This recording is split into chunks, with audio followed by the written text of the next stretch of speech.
You know, about 13 years ago, two young people decided to form their own organization called the Guardian Angels. You see them with red berets. They're now all over the world, more or less, in all the major American cities and in Europe as well. And when you see them, you get a nice, secure feeling in your heart because they're walking the streets unarmed, little walkie-talkies just to keep in touch with one another, but they do an awful lot of good in cities all over this country.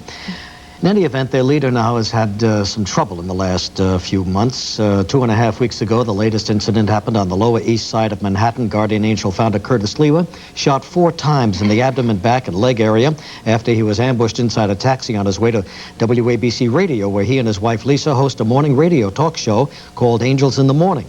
The motive or reason behind the attack is still unclear, but it is suspected now that the assault was in retaliation for the Angels' crime-busting activities. Released from Bellevue Hospital, we're very honored to have them here today. They just completed their first radio show together since this all happened, and here they are, Curtis and Lisa Sliwa.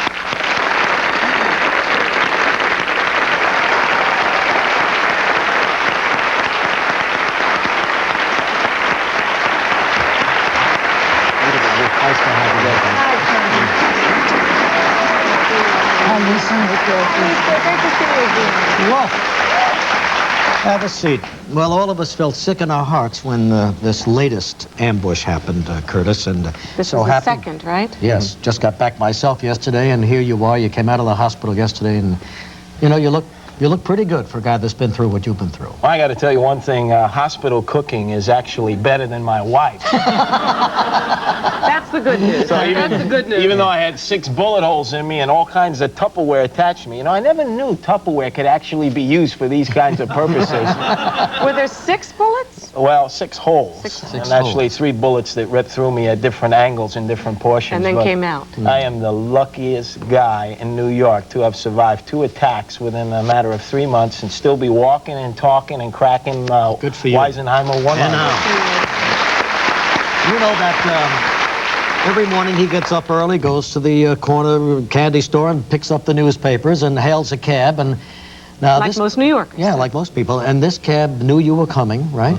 And made itself available. You jumped in. Well, what had happened is, obviously, this was a professional hit. This wasn't that wanton, senseless violence that I'm used to. For, you know, 13 years in the Guardian Angels, I've had my fair share of rhubarbs and trading knuckles with people. I was stabbed in England while organizing in London. So I'm used to the violence. But this, they had stolen a cab, jerry-rigged it, were literally laying in wait for me, obviously had observed my patterns. I was grabbing the morning tabloids because, you know, I needed my fix of the New York Post to get me pumping and jumping. Absolutely. And after reading the front page, I said, oh, no, and I saw this cab laying right there. So I said, let me grab this cab now. Who knows when I may get you another yellow. Held it down, and boy, I had an immediate X-lax attack because the moment that I sat down in the cab, you heard the doors lock, and a gunman popped up from the front side of the passenger side. He had a .38 caliber long nose, and all he said was, take that, you son of a you-know-what, and he started firing rapidly into my body. Wow. Tell us what happened at that point. You were locked in. Did you wind up in the front seat because the doors were locked? Is that how you managed to get out of this cab? Well, there was no partition. They had taken down the partition, had taken out the meter. When he first fired the first 2 shots, which ripped through my stomach and then ripped through my legs, I thought I was a goner. My only chance was to try to hide behind the driver and obviously not give him a shot, because he was trying to now do me in. He was trying to shoot me in the head. But after a series of maneuvers by the car, because it was rapidly gaining speed, maybe from the power above, it had to be God, I felt this cold flush of wind in my face and said, this knucklehead left the front window open. I don't know how long it's open, but I'm going to dive for my very life. And what I did is, as he was aiming at my head, I flew through the partition with an elbow, hitting him in the head. That just jostled him slightly, but it allowed me to edge my way through the passenger side of the window in the front, and I was hanging half in, half out. And that's when they tried to pull me back. As it's speeding along, the cab. Speeding along, I'm desperately lunging out. They shoot me in the back, naturally, and try to drag me back in. But I hit a partition from a nearby parked car that knocked me the rest of the way out. Rolled about 10 times, and at that point, obviously, they took off like bandits.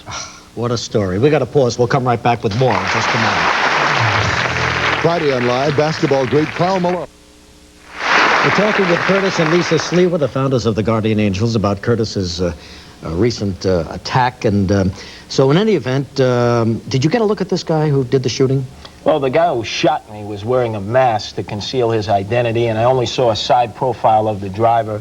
But hopefully there's a $25,000 reward out there and growing that they'll mess up somewhere along the way, even though they're professionals, and they'll be brought to justice. Are you happy with the police investigation so far? I have to say I'm really not.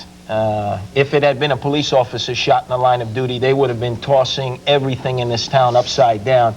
I think when you have a citizen crime fighter who's organized now throughout the world, you have to show some of that same oomph, or then citizens feel as if they're being short-shrifted. I know Lisa was upset when the story first broke about their investigation, and in fact there were some indications here that some of the cops didn't take it that seriously, at least according to the New York Post. They didn't take it that seriously. In the first 3 days, there was very little done in terms of the investigation, and that's the prime time to talk to witnesses, to talk to all of the people in the neighborhood that might have seen what happened to him. But we're hoping that the people will come forward. I mean, we've received thousands of cards and letters from people all around the country. We want to thank everybody, the prayers. I mean, he's putting on a brave front. This guy has got 2 plastic bags, a scar that goes all the way down here, 2 bullet holes in each leg, and he's here right now because of all the prayers of people that have hoped that he gets well and that he recovers, and we're praying now that we get these guys. And my Aunt Mary's chicken soup. That's the best penicillin in the world. Curtis, do you have... He's like the quintessential New Yorker. You can't stop kidding around. I know, Do you have any idea who did this? In your heart of hearts? I've been on the podium lately. You know, we have a morning radio show at WABC here in the city, and I've been going after organized crime and the drug dealers in our city and other cities, talking about how when our kids are slamming and jamming that evil stuff into their veins, these are the people responsible, from John Gotti right on down, and really been going hot and heavy at them. And, you know, sometimes they don't just deal with it like dandruff. They decide to get across a message. We had a journalist here just 3 months ago, Manuel Del Dios, publisher of El Diario, that was killed, and there's not even any leads by major drug cartels. It's a dangerous state of affairs when, for your First Amendment right of free speech, you catch 6 bullet holes. But you know something? They're not going to stop me. Nobody in this town ever did. Nobody ever will. And I will not move. I will improve this city. Good for you. You're not going to do it.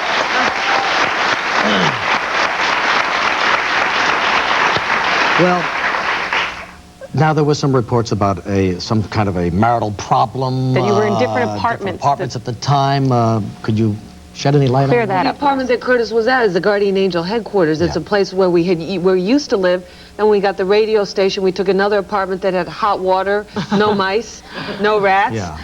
And the ceiling not caving in on top of us, and so we used that as an office. And he had been working late the night before, and he works into the night sometimes, and just goes right from there to the radio station. So that's why you were separated that night.